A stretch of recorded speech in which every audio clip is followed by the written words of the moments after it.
Ladies and gentlemen, we are here with that special episode number 33. How are you doing today, Brad? Good, man, and everyone's will be happy to know I do have my hat back on today. The world was shooketh seeing my hair, but we're back to normal backward hat. So, hey, also want to say thanks for everyone commenting on, what type of segments you want to see or like one-off topics. So those are very helpful, and I think Robbie and I are going to kind of collaborate on that later this week and maybe come up with maybe either some one-off episodes or just kind of more discussion episodes in between actual in the bags. So I wanted to thank everybody for that. Absolutely. As this podcast evolves, we want you guys to be a part of it. We don't do it because Brad and I want to sit here and do this. It is we very much want to help you guys any way we can, and so your feedback is completely valuable. And another way you can leave feedback is if you help us out on podcast platforms with some reviews. That always not only helps the podcast succeed, but it helps get in front of more people, which means more audience, which means more opportunities to help learn together. So thank you guys so much for everything you do and for continuing to listen. Brad, we have a unique situation today. Yeah, no, I'm looking forward to it. As usual, I didn't really know what was going on. You gave me like a little more details than usual, but it was very interesting thinking about like this podcast in maybe a little different way, almost the opposite way that we kind of have done in the past. So I'm excited to get into it. Yeah. So let's go ahead and bring in our guest. You guys may know her from Instagram. It's KK Approved. Ladies and gentlemen, welcome to the podcast. KK, how are you doing today? It might be early, guys, but I could not be more excited to be here with you. So thank you. Thank you. Y'all, KK is an absolute trooper. We record in the mornings, and Brad is obviously East Coast. I'm Central Time. KK rocking it out all the way in Pacific Time. So she is definitely our guest that earns the gold star in terms of, hey, I want to be on this show. Here we go. I love that. So KK, we want to make sure our guests get to know you. We're going to give you an opportunity at the end of the podcast to make sure you plug your socials, and that way people can know, hey, I really enjoyed this interview. Where can we find her? Where can I get more KK? We'll give you that at the end. So make sure you guys stick around for that. But we want them to get to know you as a player first and foremost. And so we have a couple questions that we ask all of our guests. The first being, how long have you been playing disc golf? I love this question because my story is a little bit different, I think, than most of the people that you come across. So I was fortunate to take a class in college in 2006.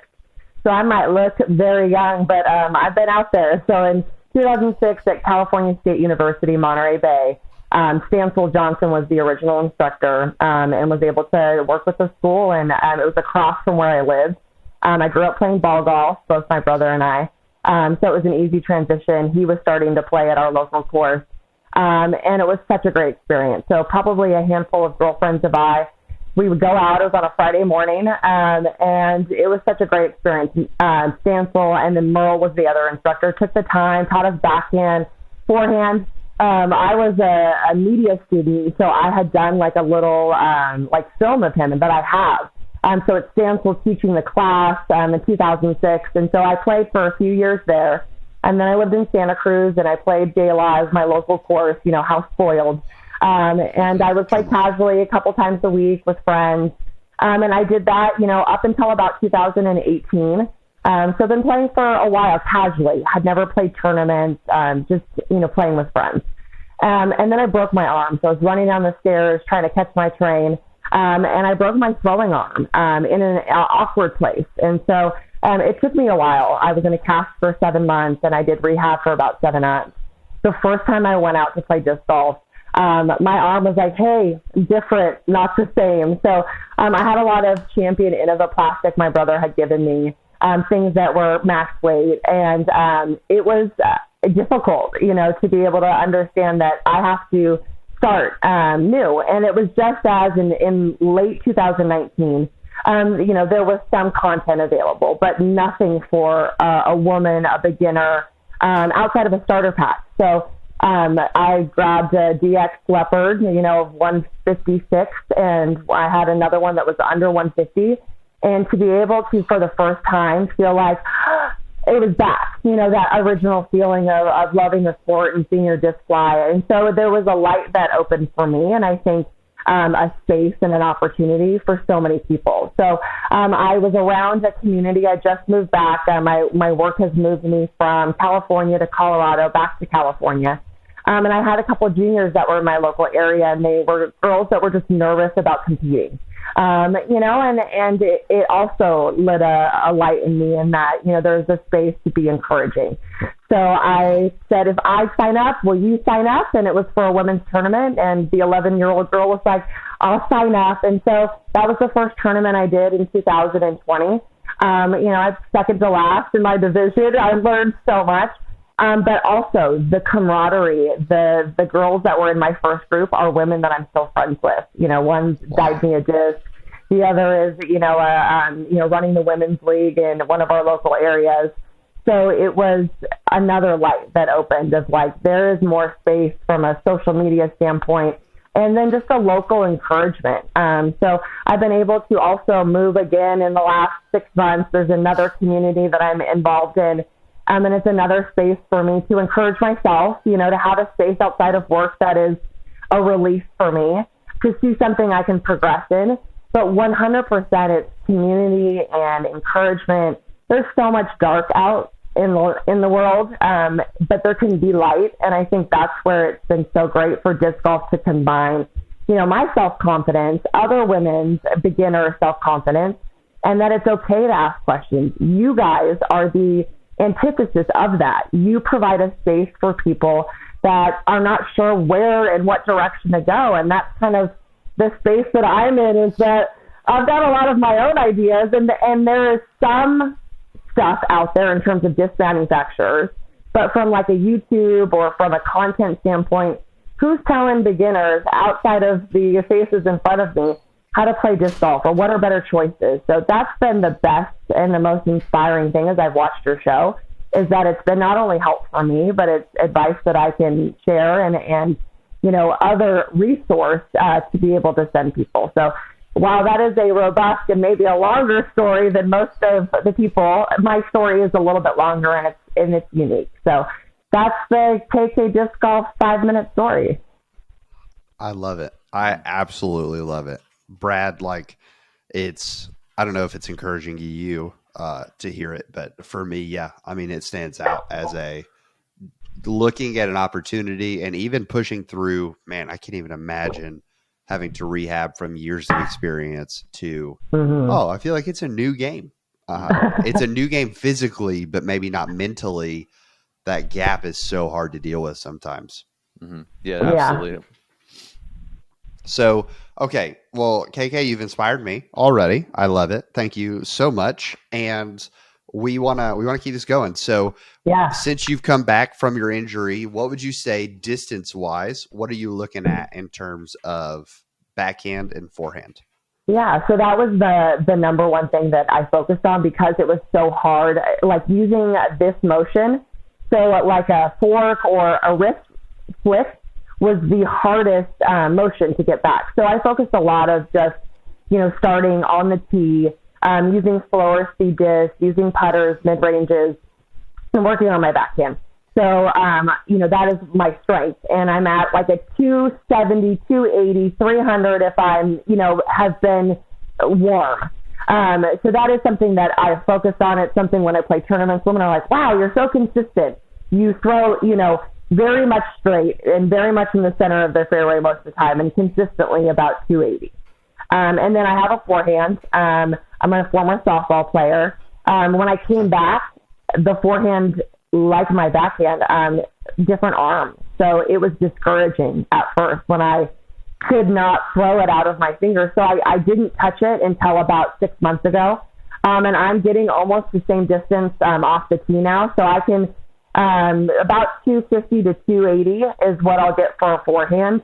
It is not as consistent or comfortable, but when the shot, or the hole allows for it, it's important for me to continue to encourage myself to practice so that it can become stronger, so that I'm a more well-rounded player. And I know that I have that in my, in my soul. I have that forehand, and I've been able to get it off the tee, as well as I have a great utility forehand and an upshot forehand that, started before I got to the tee. Okay. Awesome. So would you say that's the biggest strength of your game is your tee shots? Yeah, definitely where I feel the most confident, and because I put the most work in there. That's awesome. Yeah. Oh, I am so jealous in terms of consistency off the tee. I was just talking with my my Discord group last night, and they were watching some of my form because I'm actively trying to improve right alongside every one of you that are listening. And they were like, "Robbie, you look really tense on the tee," and I said, "Because I am, like 100%. I stress out every time I gotta get out. Like the most stressful part of every hole is the tee box. If I get to an upshot, I feel great. Get to putting, feel even better. But man, no, miss me with the tee shot. So, KK, that is awesome. So here's what we want to do. We want to dive into your bag, but we kind of teased it at the beginning.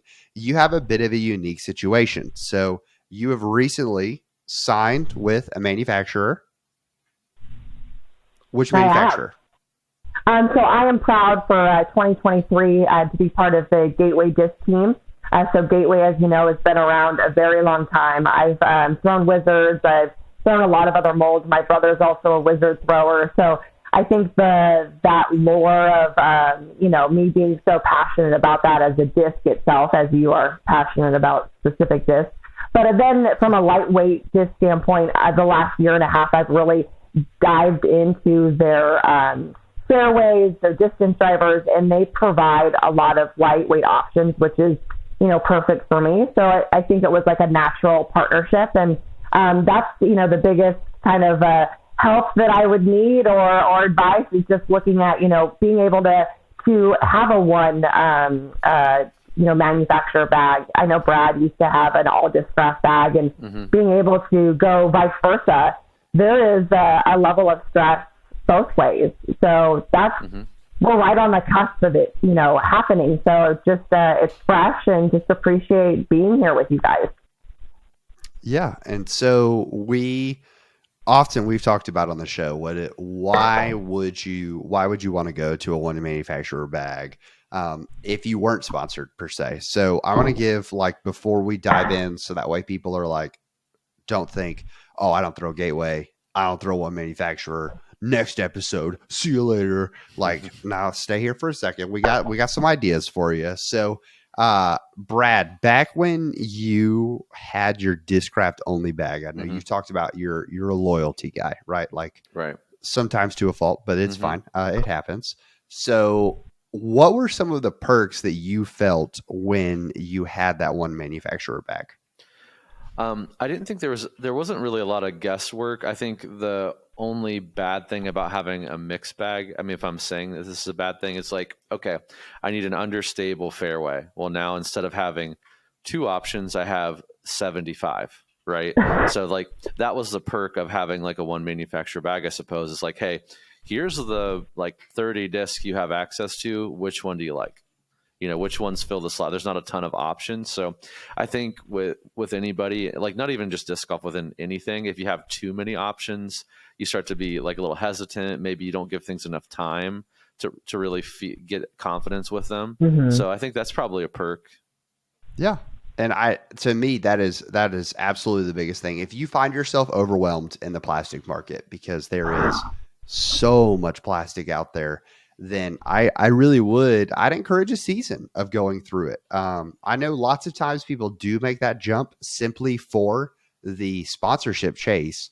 And that, I'm going to be honest, I don't think that's the best reason to do it. But I do think if you're looking for an improvement in your game and you feel like you've tried all of these options that are out there and you just can't seem to find the one, maybe pick a manufacturer that other people aren't leaning into, or pick a manufacturer, lean into it, and just see what life is like throwing just those shots. I know personally, I have thrown some of my best tournaments I ever had were when I was with Team Nineveh, because of the fact that I knew these are what I had. These are the options I have. So I have to learn them, and I got used to them.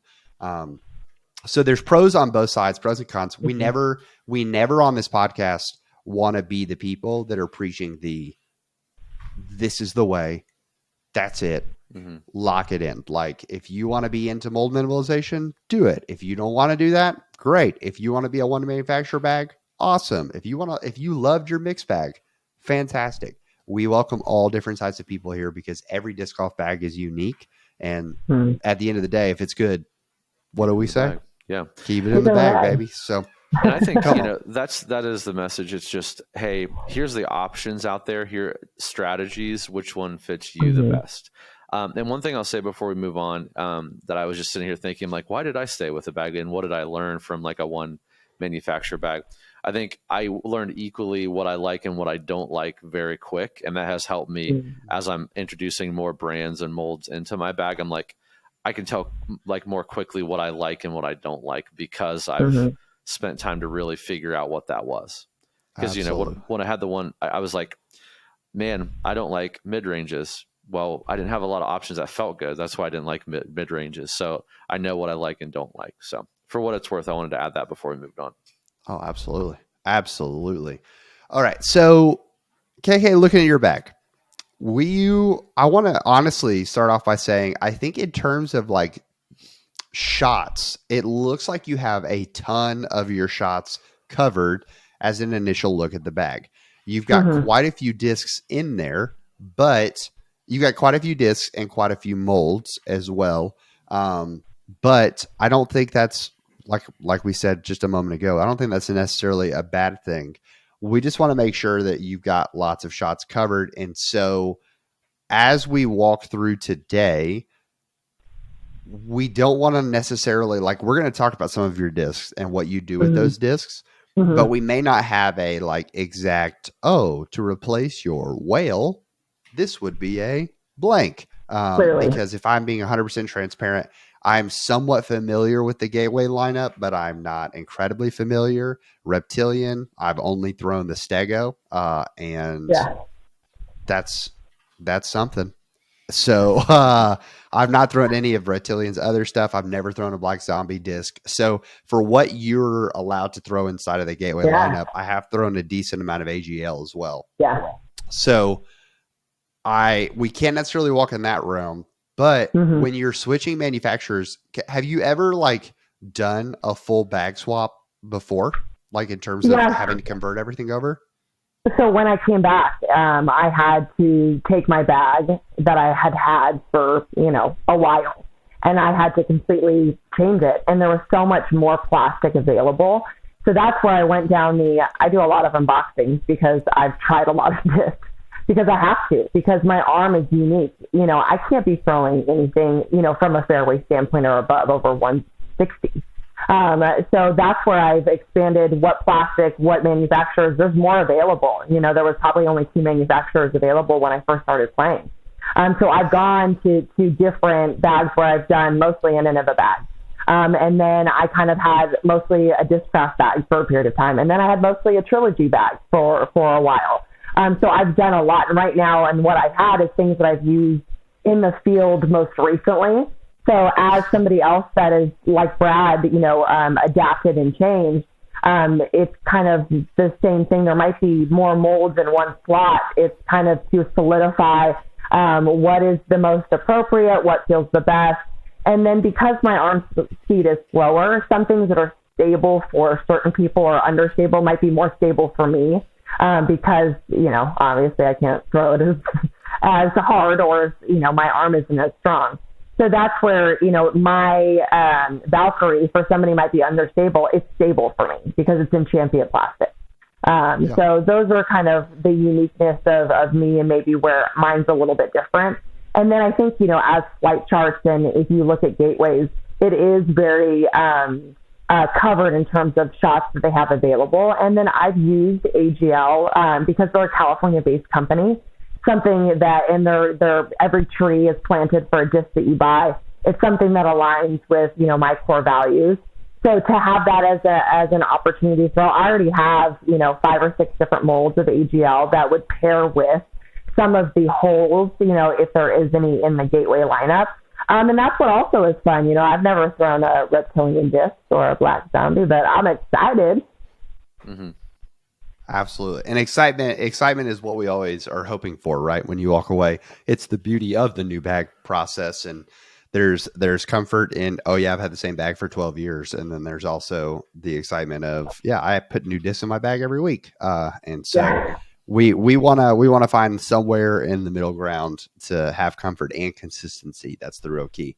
So as we look at, there's a couple discs that I think how I want to do this is there's a couple discs that are very unique inside of your bag.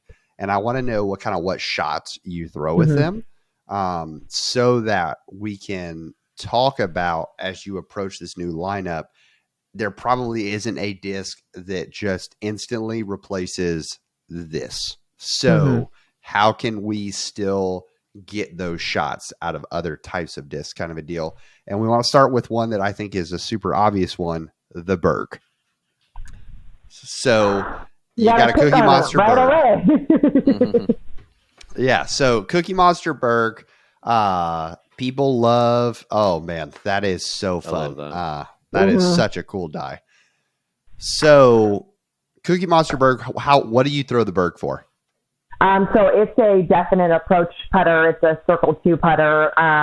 If it is windy, if there is a drop off, if I want to throw full power from 100 feet, I use the Berg. So it's something that I was not going to throw one. I saw my brother throw one in like 10 times, and I was like, okay, time to try one. As soon as I tried one, it has a bead or a thumb track. Anything with a thumb track or a bead feels comfortable to me. So it kind of, the K1 plastic also, from a consistency standpoint, that's where it's found, a big, place in my bag. But I know that there are other, like a Devil Hawk, I think is what would be comparable from Gateway. And so I just picked up one of those, and it also has a thumb track. So I was hoping that those would be a similar comparison, but because I've relied on the Berg so heavily, that is, probably the most concern for myself on how do I say bye to the Berg and say hello to something or a few different things, so that I do feel confident, because that is my upshot that I do use and is something I, am confident with. So transitioning that is scary. Yeah. Now you have the disc that comes to mind for me, inside of the Gateway lineup is I see you have a Chief OS. Have you ever thrown a Chief before? Just like a normal Chief? So I had won a giveaway, of a Chief, and it's beautiful, but I haven't thrown it yet. So it's like, it's just been waiting for me, to try. And that's the recommendations also that I've heard. But again, I had the Chief OS and I didn't know, like, should I have both of these molds in my bag? Do they do different things? Yeah, I think they do personally. I find the Chief to be super floaty, but not in like you're going to sail past the basket every time. And that's where I also, I don't know if you want to call it a shameless plug, Brad, or not, but in one of my recent videos on my channel, I talked about how a lot of people love the Berg because of the fact that you can throw this full power shot with it and it just goes to the basket, never feels like it sails past the basket, kind of a deal. There's a comfort in that. And what I teach my students is this backloaded power grip where you can adjust your grip on the disc, where instead of the tension being in these fingers, the tension's in the back 2 fingers, and it causes you to throw the disc nose up, which allows you to automatically decelerate and have speed control on the disc. And you can throw any disc like a Berg with the right grip and the right type of throw. So there is definitely hope there. And I think the Chief is a neutral enough disc that if you switch the grip on it and allowed yourself to throw that kind of floaty up shot, I think you wouldn't really end up missing your Berg that much. Obviously, I want to give respect to the Berg for what it is. It is a very unique disc, and it does what it does very well. So I can see why people bag it. Now you find yourself in a situation, like you said, where you've relied on it a lot. How do I go past it? And I think that the Chief really could be a beautiful, beautiful option for that. Another weird option that I'm going to throw out here, and it's so fun. This one actually stays in my wife's bag, and it's molded by Gateway. Do you throw a lot of like frisbees? Yeah. Okay. Have you heard of the Big Dog? Big Dog. I have. Okay. Do you have one? I have not bought one yet because from a novelty standpoint, I did not want to go the road of because it looks so different. But I've also from similar, people have heard great things. So I love that. Yeah. So what I do with my polecat in terms of I use it to warm up and get loose. And then when I find myself on the course and I'm like, oh, this is just like a floaty turnover upshot. Perfect. I did that to I threw that to Brian while we were warming up. Awesome. The Big Dog comes out and it fits perfectly in the bag because your putters actually fit inside of it. So Big Dog, and it has a thumb track on it, which is a plus. So the Big Dog is low key, I think, top 5 Gateway molds. It is so good. Brad, does this sound like foreign language to you, or have you had a Big Dog come through the shop? I've held and thrown one, believe it or not. Come on. So how do you feel about the Big Dog? I feel the same way about the Big Dog as I do the polecat. I'll just keep it at that. If you know, you know. Okay. So you love it and think it's the greatest disc of all time. Next question. Something like that. Awesome. Well, yeah. So that's something I would recommend for the Berg. Moving up to another option, I want to pause on. You have Penroses and whales in your bag? So the whale is an Anheuser. It is what I get around. If there's a tree in front of me, I throw it, with that Anheuser, and it gets around and is able to then come back to the basket. So that is a shot shape. Before I knew how to throw a forehand. Now that I know how to throw a forehand, my whale is not as, I guess, needed, or it does not come out as often as it would before because I'm confident throwing. I can throw a Berg on a forehand or the zone that I have. So that shot shape of the whale, luckily I'm not as concerned. And then the Penrose, like my Berg, was my throwing putter from Circle 1. So it's kind of just, how I feel or, the weather outside. So if it's, drier, I'll throw the Berg. If it's wetter, I'll throw the Penrose because I use the soft and so that it doesn't feel as sticky in my hand. So those 3 ideally could be one mold. I don't think that I would be disservicing myself if I didn't find a replacement of the whale or the Penrose because of the Chief. Also, the Chief OS has been a forehand upshot that I've used. So I was thinking that would maybe take over or be a good complement to that. Yeah. So I have a thought on this slot, Robbie, if I may. Yeah, fire away. You tell me. So I'm sitting here because, I'm fairly familiar with the Gateway lineup, but not necessarily like what they do and what the different plastic types tend to do. But after throwing some today, I'm having like a little thought. But the Voodoo seems like maybe a good option here, Robbie. It's more of like a very neutral, slower putter. And I think that would be a great, in different varying plastics. Because that's, I guess, the good thing about Gateway too. They have a lot of plastic types for being the size manufacturer that they are. So like I threw a Hyper Diamond for the disc I threw today. It seemed to have a little sneaky stability. So I think Voodoo could be cover all of those shots you just described, because there's like some tacky plastics you can use so they don't feel as slick. And then you also have some stuff for like drier occasions that maybe you need a little sneaky stability at the end when you get to the Diamond and Hyper Diamond sort of plastic. So that's my thought. And that's kind of what I was looking at as you were talking about the Berg. Oh, absolutely. And I think the Wizard is a great disc, and I don't know that they make the Wizard in more, like, I don't know that they have another disc that they make in as many plastics as they do the Wizard. I feel like the Wizard literally comes in about 75 different plastics, and that doesn't even feel like an exaggeration. It is insane how many options they have of the Wizard. But I would, like, as much as I lean into mold minimalization, I think that you would struggle to find a Wizard without beating it in so hard to have that understability. that we're looking for, even if it wasn't like the super stupid soft plastic, it still would have a little meat to it. So yeah, I think the Voodoo is a great recommendation. So I am here for that 100%. You have a zone. I do. It's a special zone too, which is why I need to replace it.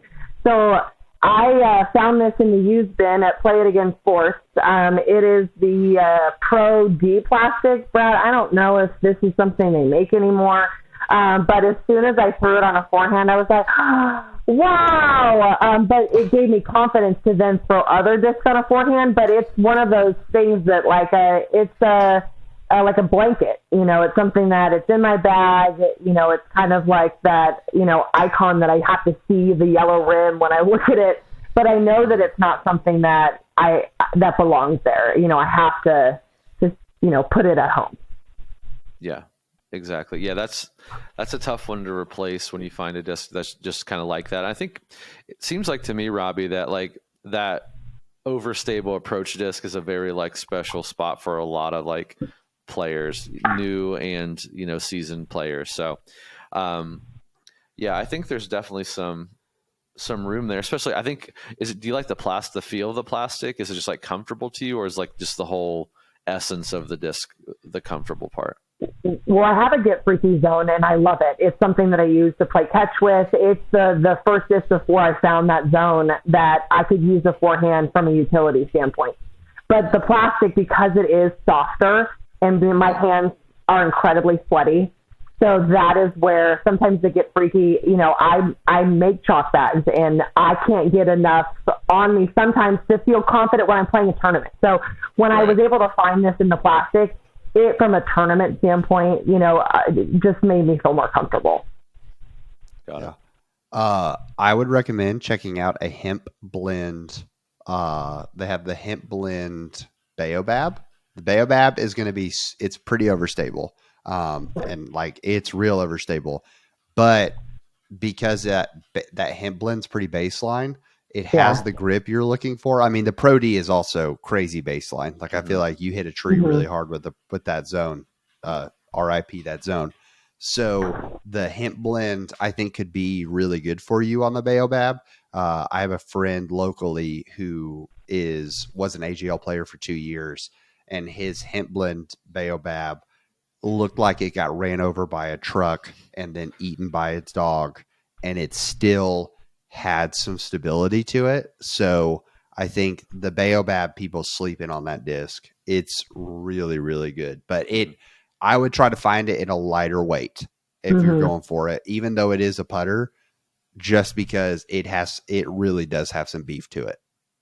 So I've thrown, I think it's a 174. It's pink. It was a cool disc. So I bought one and I took it out and I felt ridiculous. Like trying to throw it, for an upshot standpoint.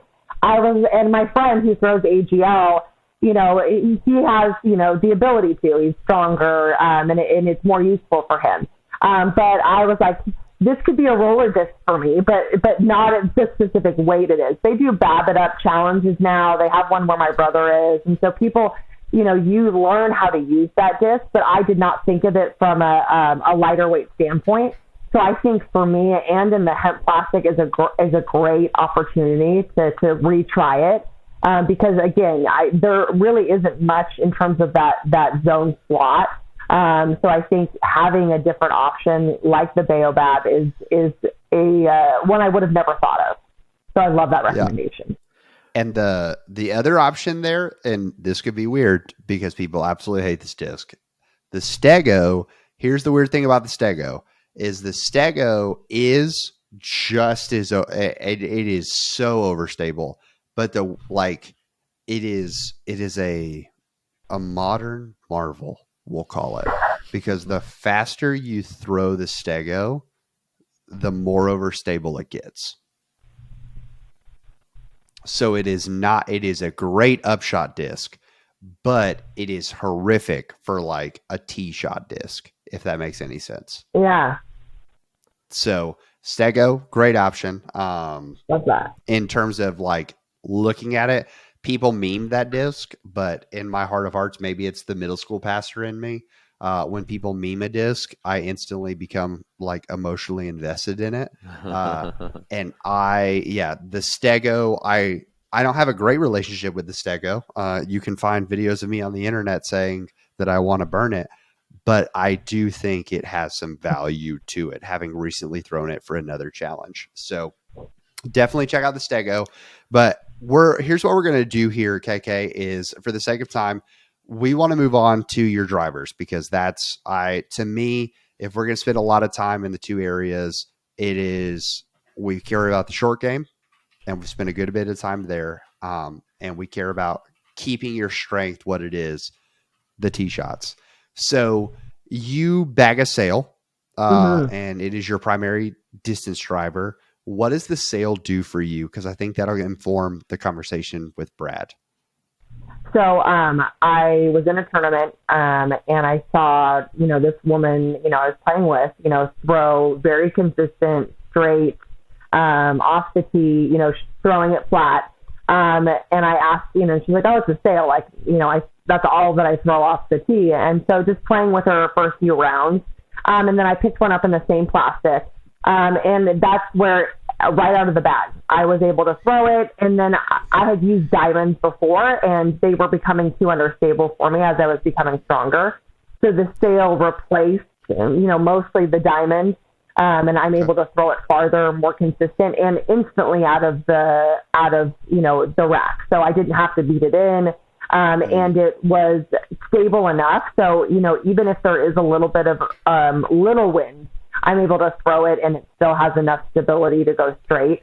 And it doesn't finish right or left too much. Like, it's something that I feel confident in, and that's where from the uniqueness of the sail, because it is in a 150 class, and I know Brad's thrown one before. So that's where I think for me, I'm the most concerned on making a change, because I don't know what would go in that spot. Yeah. So Brad, what did you throw in the field today? Okay. So I threw the Hyper Diamond Spear today. I did throw it. It's at 176. We're talking weights today, so I want to highlight those. I also threw Lightweight Assassin 148, and this one, I have some thoughts. I'll let Robbie ask you some questions. Sorry, but now I broke for a second, so forgive me. It was amazing. For those of you who are taking this in an audio form, Brad talked about the assassin, and then he just turns over and looked at the stamp, and it was just locked in. Yeah. All that silence you heard, it was awesome. It was awesome. So, through both of them today, you mentioned like being fulfilled with the podcast or whatever. I love doing this podcast every week so much that I went out and it was pouring down the rain and it's 30 degrees and I still went through these discs and I still enjoyed it. And I really haven't thrown a lot of Gateway. Really just a handful, and I enjoyed them. I actually was pleasantly surprised. Okay. So Brad, 148 gram Assassin. Mm-hmm. Is that the lightest weight disc? I know it's the lightest weight disc that we've ever had you throw for the podcast, for sure. Yeah, but sure. Is that one of the lightest weight discs you've ever thrown personally? Yeah. So my youngest, Eli, he's now 9, but when he was starting, he has some lightweight like katanas and bosses and destroyers that I've thrown in the yard. Okay. So when it comes to even going from the spear, which was max weight, to the assassin, how did it feel as someone who throws a lot of max weight stuff already? What were kind of like your mental adjustments in throwing that lighter weight disc? Yeah, immediately I'm like, okay, I cannot throw this at even 80% power because I'm going to turn this over based on the flight numbers. It's a 9.6 negative 1.51 is kind of what we're working with here. So I knew that I had to really back off power, but really focus on angle, like release angle. So it kind of made me very aware of how I was throwing, how I was releasing. Was I using my arm? Was I using my legs? Where was the power coming from? And really focusing on not burning it over and focusing on a nice, smooth release. Okay. So let's talk about flights for a second. How did the spear fly for you at max weight? So spear flew kind of how I expected it. It's a 9.6 -2.1. So I kind of expected this to fly like relatively straight. It's in hyperdiamond, so I think I remembered it being a little bit more overstable of a plastic. Flew very straight. It actually, if I hit it with like 80% power, 85% power, it would kind of, if I gave it a little bit of hyzer, it would kind of flip up, but it would never really turn a whole lot. And it had a little stability at the end, but it went pretty straight for the most part. Okay.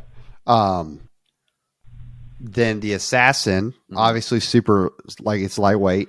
So how did the assassin fly for you did you ever throw it full power? I did. I the first, just to like check myself, like the first throw, I was like, I'm just going to kill this thing and just make sure it's as flippy as I think it is. And yeah, it just completely burned over. So, Okay. but when I didn't throw it, when I backed, I was probably throwing this 50% power, I would say. Like very smooth, very easy. On a little bit of hyzer, it was a hyzer flip machine. It would like do this gentle flip up because I didn't throw it like with a lot of heat on it. So it would do a gentle flip up. It would turn like a little bit, but it would never completely start turning. It would turn a little bit and go really straight and actually really far. Typically, when I see like a 6 glide, I always like, someone's trying to like make people buy another disc or something. But like, I believe the 6 glide on this disc, it went really far at 50% power. I was throwing this thing at like 320, just very easy because again, maybe it was better form too, not just the disc, but it was forcing me to like really think about the shot and really focus on how I was throwing the disc. But very, very hyzer flip, straight. I'll say it turned a little bit, but pretty neutral flight, pretty far. It never really came back left for me though. It never really faded. Okay. So a little bit of theory crafting here because, we're going to try to meet in the middle on them. Mm-hmm. Looking at the spear in max weight, how would you feel like it would fly if you threw it in a lighter weight? Like, do you think it would be flippier than the assassin or about the same? Really? Probably. It might be flippier. The only reason I say that is when I hit it with a lot of power, it did want to flip up a little. It flipped up a little and rode. It never really went. And then when I threw it on some anhyzer angle a little later, because I usually try to throw it on most of the angles that I can. When I intentionally put it on just a little anhyzer release, it actually turned easy for me, but it never rolled. Just turned easy for me and finished right. It didn't fade back. So I think in a different maybe baseline plastic and lightweight, kind of like the assassin, I think it might actually be a little more flippy than the assassin. Okay. Now, KK, I can't remember if it was before we started recording or not, but we asked if you had any experience in throwing these. Yeah. How does this feel like it's lining up? Have you thrown the assassin and the spear? So I have a spear, but not in the hyper diamond plastic. I have one in the hemp plastic that I haven't thrown, and then I have a max weight in the diamond plastic. And I've thrown that, and it's too heavy for me. So it's more stable. So I need to try something that's lighter weight, I think, or in the plastic that you threw. And then I have a lightweight assassin. I have a 146. I've thrown it once in the field. Because I threw like everything one time. I threw a journey one time. I threw that one. So I think that it will be something that I can adapt. It did not go as straight. It went right. So I think maybe a 146 is too light. I might need something that's a little bit heavier. I think it's the same thing as my diamond in a 151 is more understable for me now. So as I'm getting more power, I think that weight can increase a little bit, and I know that they do like a 150 something. So I think that's where I would find the weight balance in there. Yeah. And so, Brad, do you feel like what of these two discs do you see hearing that information? Do you feel like there's a use for the hyper diamond? Like, is it going to be? Do you think it's going to be too overstable that it's like useless utility, or could it even fill the bag? I'm looking at like looking at your bag, KK, like you have the lots and the Tesla, which I have to imagine are like really overstable for you. The Lots, is a 160. It's their lightweight version of a Lot, and so it definitely it's stable and it goes less. But that's the shot that I need in my bag. But it gives me enough distance. And then it's kind of similar to the Tesla I use as a forehand disc and only a forehand disc. So it has a different use. Yeah. Yeah, I think the Spear definitely lands in that like inertia Valkyrie sort of slot for sure. It definitely a little lighter weight, maybe in the same plastic. I think it's going to fit nicely, like right in that section for you, just based on how it flew for me. And one more thought on the Assassin, just as we're talking about it, is your release angle like pretty naturally just flat, KK, or do you have a little baby hyzer? What is your release angle? Yeah, so definitely a baby hyzer. I've worked on off of the tee to throw more flat because I have the natural tendency. When I get to an approach, like it becomes an adult hyzer and not a baby hyzer. So that's something I have to think about very much in my release angle. And I think that's why, because I think of it cognizantly on the tee, that I'm able to throw flatter, because as soon as I go into a baby hyzer, then I don't get the distance. The disc isn't flying the way that it should. Okay. It's interesting. And I guess for me, I'll typically bag like my jackalope, my like Flippiest Apex jackalope, for example. I have it in like I think it's 169, so like a little lighter for me. But I like knowing that I don't have to hit it quite as hard, because I'm usually trying to hit a gap or trying to get it to turn. And I feel like when I put more power, if I feel like I have to put more power in something to get it to flip, then I'm going to mess up a lot more often than not. So I think that's why, maybe even if the lightweight Assassin you have currently, you're like, I went a little too right for me. Maybe the utility there is, okay, I have a little bit more of like a finesse shot I need to throw, and I'm going to hit this a little easier and let the disc kind of do a little bit more of its thing versus having to throw it just like a normal power with like the rest of your disc. As you're talking, like eye-opening, like don't throw it at 100% power, which is what I was doing. And I think slowing it down, I'm able to control it, get more of what the disc should do. Yeah, and those are two different shots too, right? So now you have two different shots you can throw with that disc. You can say, okay, if I power up on this one, it's definitely going right for me. Maybe leaving a little too much, but if I power down, I know it's going to go pretty straight and start turning at the end, and maybe I got a tunnel shot I need to hit. Or maybe there's a gap I need to hit, or a Mando, and then you can just be sure you have that finesse to get there. Yeah, and it also, the more you play with the height of the shot as well, like because it's lighter weight, you can get some, like it allows you to get higher faster, which is a different shot. So like, yeah, you there's so much flexibility there because of what it is. That you may not. You really can adapt to a lot. And my understanding, a lot of California courses are that it's not necessarily woods golf for lots of it. So you do have that, like that airspace to kind of let it flex out. Yeah, there's which is great. I think a lot of us have, where we're at, courses that have different terrain. So down on the, kind of the flat, there is, a lot of airspace, but we also have a lot of large trees and some courses that are wooded that have some tight fairways. So that's where I think the ability to have something that has multiple shots that I can use in different ways is what I'm going to need as, I'm going to a one, manufacturer bag, and being able to have a disc that does a couple different things versus the 26 discs that I have in my bag that maybe do one or two things. And that was when I listened to the podcast last week. There was a lot of eye-opening things. While he has a different arm speed, there was a lot of like, well, this is for this hole or this is for this shot. And, when Brad talked about, having just a disc-craft bag, it takes away the guesswork. So there is less, unsureness. And for me, that's what I need. I need clarity. And I think this is why I'm so excited, is because I have one flight chart or just two, and I'm able to take where I'm at and then be able to make those adaptations. So like the clarity of being able to see through some fog is actually really exciting. Absolutely. Well, Brad, from a suggestion standpoint, what do we think? Is it is it send the spear to try, or do we think it's definitely going to be too heavy? So we perhaps send the assassin, so that way you have multiple assassins and you can really test some shots. So you have one where you're like, I'm going to throw this 50%. I'm going to throw this in the air. What do you think, Brad? Yep, that's definitely it.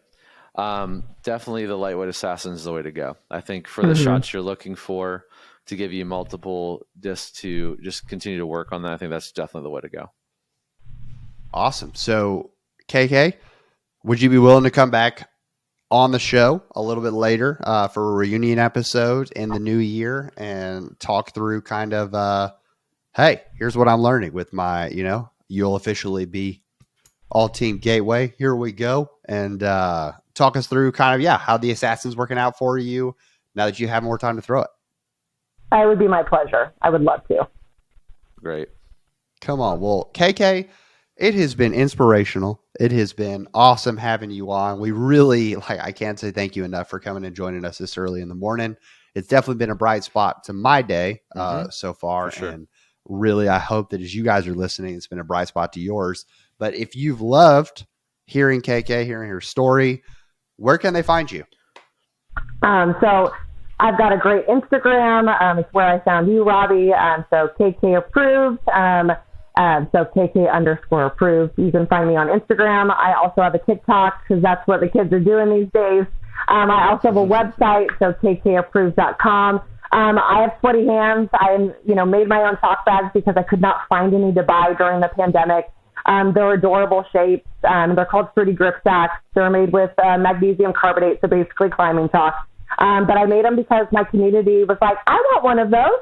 And so I started to make more. And then, young girls, wanted to have them. And it's like something that I can share from a need standpoint. And it's, a thing of adorableness. So the Fruity Grip Sacks, I also have an Instagram, but you can find that all at KKapproved.com. And just encouragement, positivity, support, be light. I think that's the number one message of that we're all going through these, mental and life struggles, and life's hard, but, having a kind word for somebody, encouragement, being outdoors, having community, that is what life is about when we look back and think of what is the impact that we had. So having the opportunity to be here with you guys has been, a dream come true. So thank you so much. Absolutely. Well, 100%. We are excited to have you on in a future episode, KK. And in the meantime, thank you for being a light, not only on this podcast, but being a light in your community. And I hope others will follow suit.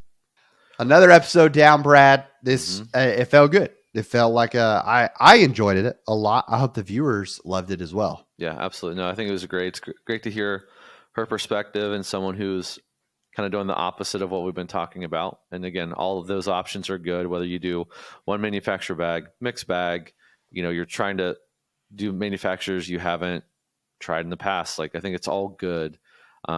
Just, keep an open mind and an open perspective, because I think all of those point of views help you regardless of what type of game you're trying to play. Yeah. And if you're a female listener, I hope this was special for you as well. I was talking with someone else about it. We want to make sure, obviously, that we're not just bringing on a bunch of dudes. We want to make sure that we're switching up the perspective as well. It was really refreshing to hear KK talk through kind of her journey. And then also, lighter weight discs are working for her. You may be a female and you're throwing max weight discs. All valid options, but it's different players, different bags. And I think that's the beauty of this podcast is, just talking to people from all different perspectives. And one way that we help all different perspectives is through Talking Plastic, and the sponsor really that keeps this whole show running, FoundationDisc.com. Brad, what's new in the warehouse? So today, we're filming this on Thursday, the new ESP Captain Raptor comes out. So those are going to be launching. They're probably going to be gone very quickly. If they're still up, make sure you check those out. We had the Judges and Supreme Plastic come out on Thursday when we're filming this as well as we have some cool Huck Stamp Lucid Truths that come out, and then some Glow Castoplast, like an actual Glow Berg, some Glow Goulds, and some other really cool discs that they just put out. So that's really all that's new in the warehouse, but definitely check out our Christmas bundles. So Hunter, Trevor, Connor, Brody, even Silas and the warehouse staff put together Christmas bundles, saving quite a bit of money. If you are interested in checking out those discs, make sure to do that. We have putter packs, we have accessory bundles, so a lot of cool last minute gifts for Christmas. If you order them this weekend, more than likely you're going to get them for before Christmas to put them under the tree. So make sure you check all those things out. Absolutely. Well, Brad, it is a pleasure, as always, to be able to spend our time together. It's a pleasure, listeners, to be able to spend time with you this week, and hope you have a fantastic weekend if you are listening to this then. And remember, as always, if it's good, keep in the bag. We'll see y'all next week. Take care.